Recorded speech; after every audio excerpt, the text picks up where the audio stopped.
It's March 6th, 2023, and the morning sunlight streams through the windows of a magnificent 6,000 square foot home in Aurora, Colorado. Inside, what appears to be a typical wealthy suburban morning is unfolding.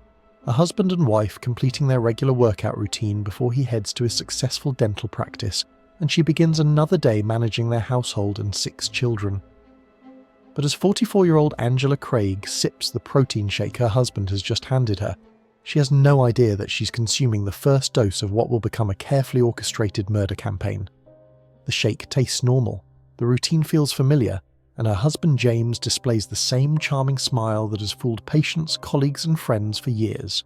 Within hours, Angela will be sending desperate text messages describing symptoms that will baffle emergency room doctors.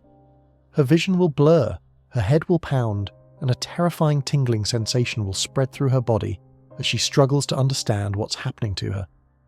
Keep this moment of trust and betrayal in mind as we explore this story, because what unfolds over the next 2 weeks represents one of the most calculated and cold-blooded murders in recent American criminal history, committed by someone who had sworn to both love and protect his victim. The weapon wasn't a gun or knife, but a collection of deadly chemicals ordered online and delivered to a dental practice where patients trusted Dr. James Craig with their health and safety. Aurora, Colorado in 2023 was a thriving suburb where successful professionals raised their families in spacious homes.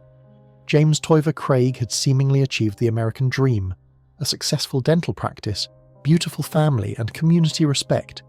His dental office, Summerbrook Dental Group, served hundreds of patients who trusted him completely. Angela Dawn Frey was born on April 15th, 1979, as the youngest of 10 siblings in a close-knit family. From childhood, Angela possessed warmth and generosity that drew people to her like a magnet. She could strike up friendships with strangers and seemed to genuinely care about everyone she encountered. When they met in the mid-1990s, James and Angela seemed to complement each other perfectly. He provided professional ambition, while she offered emotional support and the stable home environment that allowed him to pursue his goals. Think of their early relationship like a complex machine where each part has a specific function. James was the engine providing power and direction, while Angela was the sophisticated support system that kept everything running smoothly. James and Angela married in December 1999, beginning what would become a 24-year partnership that produced 6 children and substantial financial success. By all external measures, they had built exactly the kind of life that represents the American dream: professional achievement, financial security, and a large, apparently happy family. Their home in Aurora was a testament to their success: 6 bedrooms, 8 bathrooms, and over 6,000 square feet of carefully maintained living space. James had achieved his goal of opening his own dental practice, while Angela had created the kind of household that allowed him to focus entirely on building his professional reputation and income. But this division of labour concealed a fundamental imbalance that would eventually prove fatal. While James received public recognition and professional accolades for his dental work, Angela's contributions remained invisible to the outside world. She managed the complex logistics of raising 6 children, maintained the household systems that supported their lifestyle, and provided the emotional labour that kept their marriage functioning. James received the credit and recognition, while Angela did the actual work that made his success possible. This dynamic is like a theatre production, where the lead actor receives all the applause while the stage crew remains invisible. But without the crew, there would be no performance. Over time, this imbalance created a psychological dynamic where James began to view Angela not as a partner who deserved equal respect, but as a supporting character in his personal success story. This attitude would prove crucial to understanding how he eventually convinced himself that murdering her was acceptable. Behind the facade of professional success and family happiness, James Craig was living a double life that revealed his true character. Beginning early in their marriage and continuing for 16 years, he conducted multiple long-term affairs, each betrayal leaving Angela devastated but somehow convinced to stay. The affairs represented a sustained pattern of deception that demonstrated James's complete disregard for Angela's emotional well-being. Each time she discovered another affair, he would manipulate her guilt about the children and her religious beliefs to convince her that leaving wasn't an option. But infidelity was only one aspect of James's secret life. He had been addicted to pornography since his teenage years, creating additional strain on their intimate relationship and further evidence of his inability to maintain healthy boundaries. In 2017, James crossed a line that should have ended their marriage permanently when he deliberately drugged Angela without her consent. When she confronted him about waking up disoriented and confused, James claimed he had done it to prevent her from stopping him from committing suicide. This explanation was both obviously false and psychologically manipulative. He was blaming Angela for his decision to drug her, claiming that her potential concern for his welfare had justified violating her autonomy and safety. By 2021, the carefully constructed edifice of James's success was beginning to crumble under the weight of his reckless financial decisions and gambling addiction. Despite earning substantial income from his dental practice, he had managed the business so poorly that bankruptcy became inevitable. The bankruptcy filing revealed not just poor business judgment, but a pattern of financial recklessness that included gambling trips to Las Vegas, where he would lose thousands of dollars that his family couldn't afford to spare. While Angela was carefully managing household expenses and trying to maintain stability for their children, James was throwing away money on games of chance. This financial crisis required intervention from Ryan Redford, a friend and business associate who essentially had to rescue the dental practice to prevent its complete collapse. Rather than being grateful for this lifeline, James seemed to view the arrangement as another source of pressure and resentment. The combination of financial stress, marital problems, and his increasing desire to pursue other relationships created a psychological pressure cooker where James began to see Angela not as a partner who had supported him through difficulties, but as an obstacle preventing him from starting fresh. Think of this dynamic like a debt-laden business owner who decides that burning down the building for insurance money is easier than addressing the underlying management problems. James was approaching his marriage with the same fundamentally dishonest mindset. In February 2023, while Angela was visiting family members and temporarily away from the house, James began conducting online research that revealed his true intentions. Using a secret Gmail account with the address jimandwaffles@gmail.com, he started searching for information that would soon prove crucial to prosecutors building their case. His search history reads like a textbook on premeditated murder. How many grams of pure arsenic will kill a human? Is arsenic detectable in autopsy? And multiple visits to websites selling chemical compounds that had no legitimate use for a dental practice. On February 27, 2023, James made his first purchase, crystallized arsenic ordered through Amazon and delivered to their family home. The ease with which he could order deadly poisons through conventional retail channels demonstrates a shocking gap in consumer protection systems, but it also reveals the calculated nature of his planning. This wasn't someone acting impulsively out of rage or desperation. This was someone methodically researching the most effective ways to kill another human being while maintaining plausible deniability about the cause of death. The digital evidence operates like a detailed diary of murderous intent, creating an irrefutable timeline that connects James's online research to the specific symptoms Angela would later experience. When Angela returned home from her family visit in early March, she had no idea that her husband had spent her absence planning her death. She resumed her normal routines, morning workouts, household management, and caring for their children, completely unaware that she was now living with someone who had decided to kill her. On March 6, 2023, James began his murder campaign by adding arsenic to Angela's morning protein shake. The timing was deliberate. He knew her routines well enough to predict when she would consume the poisoned drink, and he had researched the dosage carefully enough to cause severe symptoms without immediately fatal results. Within hours of consuming the shake, Angela began experiencing symptoms that she couldn't understand or explain. Her text message to James that morning, "I think my body is not liking the caffeine this morning. My head feels funny and dizzy and very strange," captures the beginning of her nightmare. James's response to her distress was revealing in its calculated nature. Rather than showing genuine concern or suggesting medical evaluation, he immediately denied drugging her, an unprompted denial that suggested he had anticipated this exact conversation. Think of this response like someone denying a crime before anyone has accused them. It reveals guilty knowledge rather than innocent concern. Angela's symptoms escalated rapidly. Blurred vision, difficulty focusing, tingling throughout her body, and a profound sense that something was terribly wrong. But instead of rushing home to help her, James took 2 hours before leaving his dental practice, demonstrating that her suffering was less important to him than maintaining his normal schedule. When James finally brought Angela to the hospital, her condition baffled emergency room physicians who found her symptoms severe but couldn't identify any obvious cause. Her medical records documented dizziness, fatigue, confusion, severe headaches, unstable blood pressure and nausea, a constellation of symptoms that should have triggered immediate investigation. But arsenic poisoning isn't something that most emergency physicians encounter regularly, and James's presence as a concerned husband provided no reason for medical staff to suspect deliberate poisoning. He played his role perfectly, attentive enough to seem caring, but not so anxious as to draw suspicion. The hospital's inability to diagnose Angela's condition worked perfectly for James's plan. If doctors couldn't identify a specific cause for her illness, they couldn't implement targeted treatment that might counteract the poison, or preserve evidence of what had actually happened. After extensive testing revealed nothing conclusive, Angela was discharged with instructions to follow up if her symptoms worsened.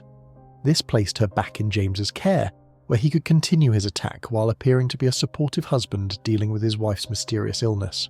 Angela's text messages during this period reveal someone who was frightened and confused by her body's betrayal, desperately seeking answers that only her husband possessed. The psychological torture of not understanding what was wrong with her added another dimension to James's cruelty. When arsenic proved slower acting than James had anticipated, he decided to escalate using more potent chemical weapons. On March 6th, the same day Angela first became ill, James ordered oleandrin, a plant-based toxin that attacks the cardiovascular system more rapidly. When FedEx intercepted this package, James's frustration led him to seek even more dangerous alternatives.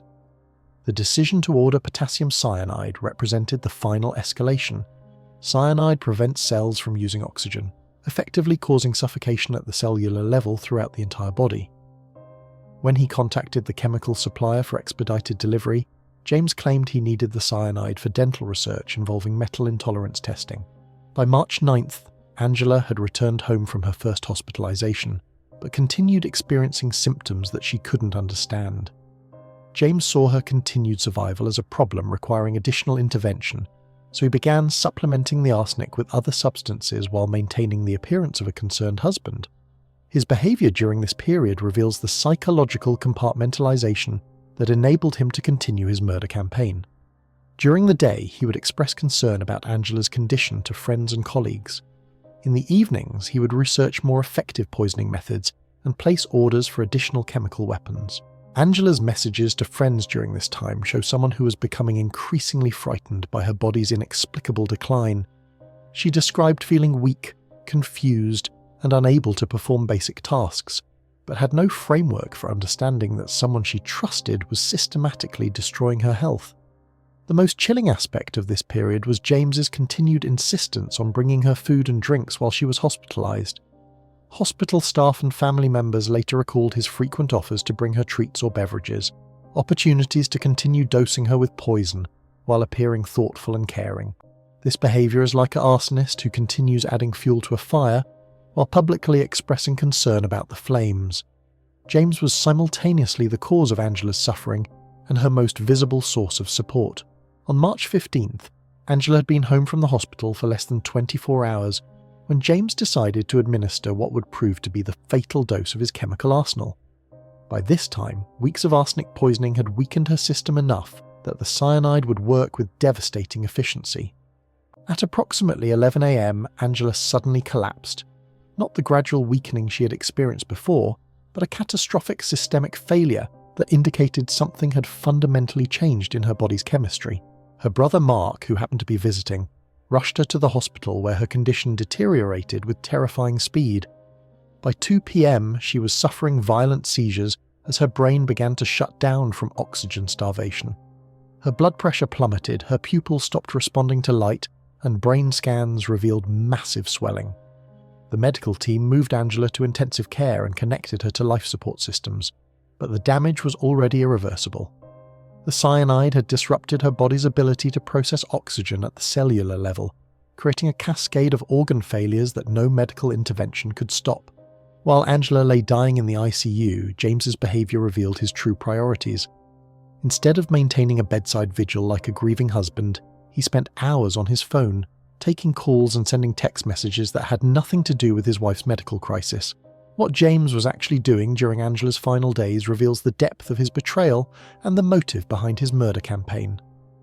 While his wife fought for her life on mechanical ventilators, he was conducting a passionate affair with a woman he had met just weeks earlier at a dental conference in Las Vegas. Karen was a recently divorced dental professional who had no knowledge of James's true circumstances. He had presented himself as a separated man whose difficult marriage was ending amicably, positioning himself as available for a serious relationship. Their affair had progressed rapidly through thousands of text messages and multiple visits, with James expressing love and making future plans while simultaneously researching methods to murder his wife. The timeline reveals that his poison purchases were coordinated with Karen's visit schedule. On March 16th, while Angela remained unconscious on life support, James checked into a hotel room with Karen. They spent the day hiking, eating sushi, and having sex while Angela's family maintained a deathbed vigil at the hospital. The following morning, James left Karen at the hotel, claiming he had business to take care of. That business was selecting a burial plot for his wife, who was still technically alive. He then returned to Karen for another night of romance while Angela's organs systematically failed. This timeline is like a schedule that reveals someone's true priorities. While appearing to be focused on his wife's medical crisis, James was actually treating her death as a minor inconvenience that interfered with his romantic plans. The breakthrough in the case came from an unexpected source: Dr. Ryan Redford, James's business partner who had rescued his dental practice from bankruptcy. Ryan possessed both the chemical knowledge and the personal familiarity with James necessary to recognize what was actually happening. A few days before Angela's final collapse, a mysterious package arrived at their dental office with specific instructions from James that no one should open it under any circumstances. When a staff member accidentally opened the package and discovered a container labelled potassium cyanide, she was concerned enough to reseal it and discuss the situation with Ryan. Initially, the staff member might have dismissed the cyanide as legitimate dental supplies, since dental practices do use various chemicals in their procedures. But when combined with James's secretive behaviour and Angela's mysterious illness, the pieces formed a pattern that Ryan found deeply disturbing. Ryan's background in chemistry allowed him to recognise that Angela's symptoms matched cyanide poisoning with remarkable precision. Her cardiovascular symptoms, neurological problems and rapid decline all suggested cellular oxygen starvation consistent with cyanide exposure. On March 16th, while Angela lay dying in the ICU, Ryan made the decision that would expose James's murder campaign. He approached hospital staff and voiced his suspicions that Angela might have been poisoned with potassium cyanide. This moment represents the crucial intervention that prevented James from completing his plan without consequences. Without Ryan's professional knowledge and moral courage, James might have successfully committed the perfect murder. Once Ryan's suspicions reached law enforcement, detectives began piecing together evidence that revealed the scope and sophistication of James's murder campaign. The hidden Gmail account, jimandwaffles@gmail.com, provided a digital roadmap of his premeditation that prosecutors would later use to devastating effect. His search history revealed not just intent to commit murder, but careful research into methods that would be difficult for medical examiners to detect. He had researched autopsy procedures, studied how different poisons affect the human body, and even watched YouTube videos about poison creation. The chemical purchases created a clear timeline connecting his online research to specific deliveries that coincided with Angela's symptoms. Detectives could demonstrate that each escalation in Angela's condition corresponded to James's acquisition of more potent chemical weapons. Perhaps most damaging of all was the evidence of his affair with Karen, which provided clear motive for wanting Angela eliminated rather than simply divorced. A divorce would have cost James half of his assets and exposed his infidelity publicly, while Angela's death would provide him with $3.4 million in life insurance money and freedom to pursue his new relationship. The investigation revealed that James had essentially viewed Angela's murder as a business transaction. He was trading her life for financial freedom and romantic opportunity. On March 18, 2023 at 4:29 p.m, Angela Craig was officially pronounced brain dead and removed from life support. The official cause of death listed acute poisoning by cyanide and tetrahydrozoline, the chemical found in eye drops that James had also been using in his poison cocktails. That same evening, at approximately 2 a.m, Aurora police officers knocked on the door of the hotel room where James was continuing his romantic getaway with Karen. When James answered the door, officers found him in bed with his mistress just hours after his wife had been declared dead. The timing of this arrest, literally hours after Angela's death, while James was in bed with another woman, provided a perfect summary of his character and priorities. He had spent his wife's final days not at her bedside, but planning his future with her replacement. Karen was completely blindsided by the arrest, as she had no knowledge of James's true circumstances or criminal activities. She had genuinely believed his lies about being separated from his wife, and had no idea that she was dating a murderer who was actively killing his spouse.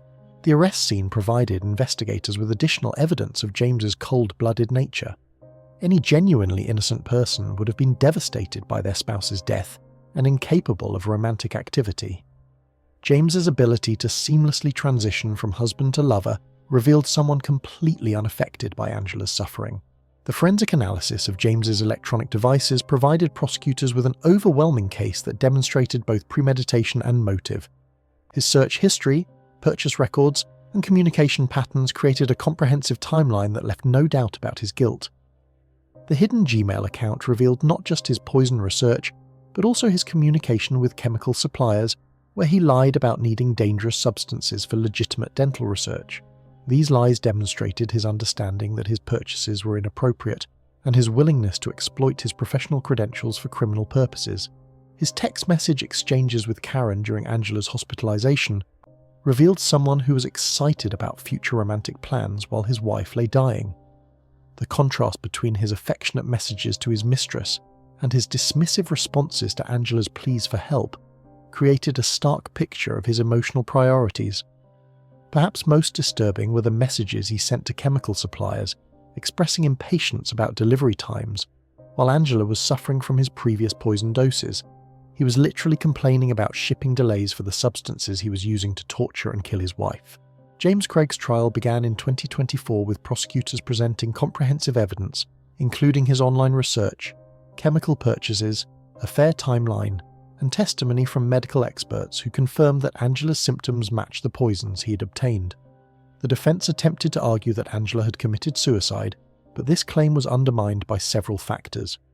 Angela had no access to the poisons found in her system, no history of suicidal ideation, and had been actively seeking medical treatment for symptoms she couldn't understand.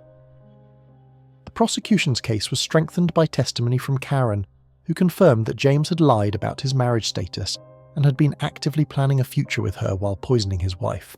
James's behaviour during the trial revealed his continued narcissism and lack of remorse. When offered the opportunity to address the court during sentencing, he declined to speak. On July 30th, 2024, after 3 weeks of testimony, the jury required minimal deliberation time before finding James Craig guilty on all charges: first-degree murder, evidence tampering, and witness manipulation. The verdict was automatic life imprisonment without the possibility of parole, ensuring that James would spend the rest of his life in prison for his crimes. The sentence reflected both the premeditated nature of his actions and the aggravating circumstances of poisoning a trusting victim over an extended period. During victim impact statements, Angela's family members described the devastating effect of her loss and their disgust at James's betrayal of someone who had devoted her life to supporting his success. Her brothers and sisters spoke about losing not just Angela, but also their sense of safety and trust in others. Perhaps most heartbreaking was the statement from one of James and Angela's own daughters, who told the court, "My dad was supposed to be my hero, but instead he will forever be the villain in my story." This statement captures the broader tragedy of James's crimes. He didn't just kill Angela, but also destroyed his children's ability to trust and feel safe with the people who are supposed to protect them. James Craig's conviction sent shockwaves through Aurora's professional community, where he had been respected as a successful dentist and family man. The case highlighted dangerous gaps in toxic substance regulation, as James had purchased deadly poisons through conventional retail channels without meaningful oversight. Angela's death sparked conversations about domestic abuse warning signs, particularly in cases where perpetrators maintain successful public facades while committing violence in private. The case reveals a psychological profile combining narcissism, entitlement, and complete absence of empathy. His ability to systematically torture and kill someone who had supported his success for decades demonstrates selfishness that defies normal understanding. His behaviour during Angela's final days, conducting a passionate affair while his wife died from poisons he had administered, reveals someone who viewed other people purely as objects to be manipulated. Perhaps most disturbing was his attempt to manipulate his own daughter into creating a deepfake video that would support his suicide theory, revealing the complete absence of normal parental instincts. Angela Craig's murder destroyed a family support system that had enabled James's success while raising 6 children. Her death left her children without their mother and with the knowledge that their father had deliberately killed the person who loved them most. The community that had trusted James with their dental care was forced to confront that they had been supporting someone capable of systematic murder. Angela's church community lost someone actively involved in service and support activities. James Craig's murder of Angela represents one of the most complete betrayals possible in human relationships. He violated every marriage vow and used chemical poisons to add particular cruelty to the murder, as Angela spent weeks suffering from symptoms she couldn't understand while desperately seeking help from the person causing her agony. The timing of his affair reveals that Angela's death was about clearing the way for his new relationship rather than eliminating her as a person. She had become an inconvenience to be removed. Angela Craig deserved to live surrounded by the children she had raised and the community she had served. Instead, she was betrayed and murdered by someone who had benefited from her love and sacrifice for over 2 decades. Her story serves as a reminder that even the most successful facades can conceal the capacity for ultimate evil.